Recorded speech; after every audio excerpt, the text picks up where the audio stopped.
ఓం సాయిరామ్. సాయి భక్తులందరికీ నమస్కారం అండి. అందరూ ఎలా ఉన్నారు ఫ్రెండ్స్? మన సాయినాథుని దయ వల్ల అందరూ బాగుండాలని మనస్ఫూర్తిగా కోరుకుంటూ ఈ వీడియోనైతే స్టార్ట్ చేస్తున్నాను.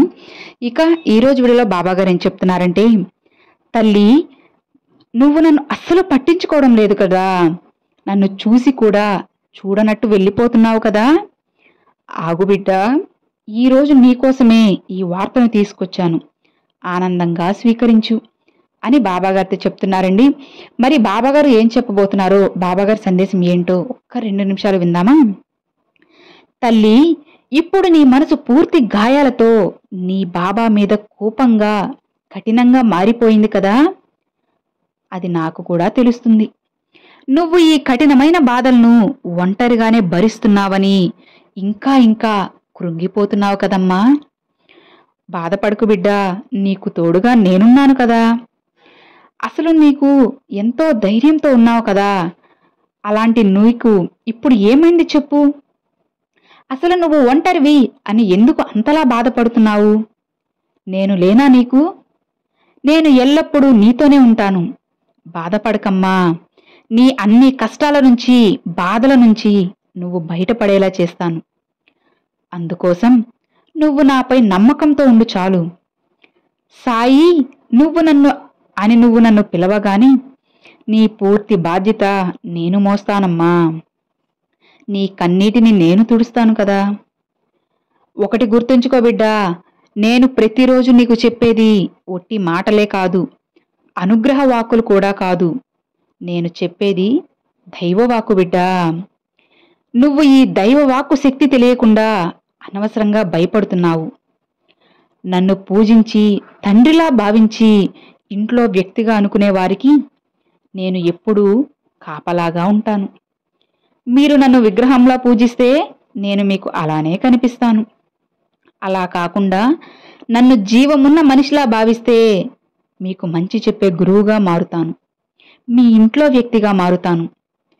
నువ్వు నన్ను గురువుగా అనుకుంటే నీకున్న అన్ని కష్టాలను, దుఃఖాలను నేను తీసుకొని నీ జీవితంలో వెలుగునిచ్చే దీపంలా మారి నీకు ఒక సోదరుడిగా మారుతాను.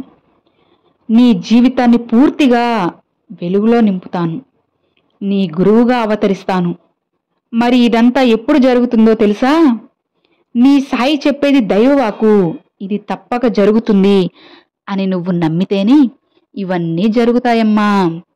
నమ్ముతావు కదూ? వెంటనే నీకున్న భయమంతా తీసి విసిరి పారేసేయి.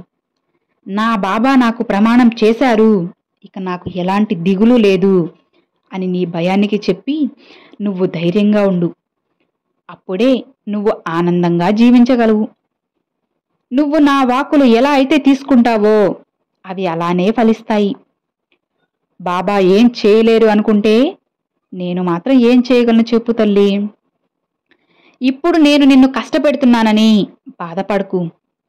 ఆ కష్టం రేపు నిన్ను అత్యంత ఎత్తులో నిలబడుతుంది అని గుర్తుంచుకో.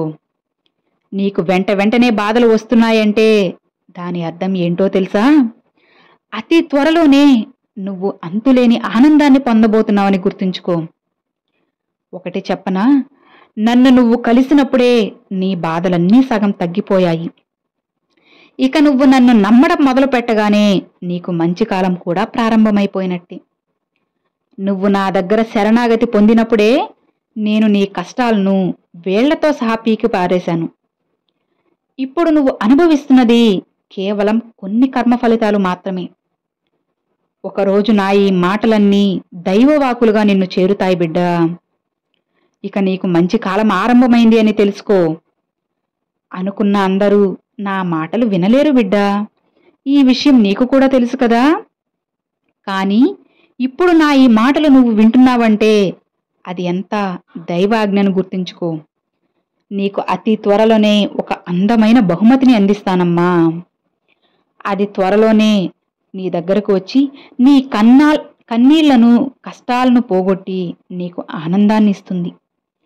నువ్వు నా దగ్గర కోరిన కోరికలన్నీ అన్నీ న్యాయమైనవే. వాటిని నేను తప్పకుండా తీరుస్తాను.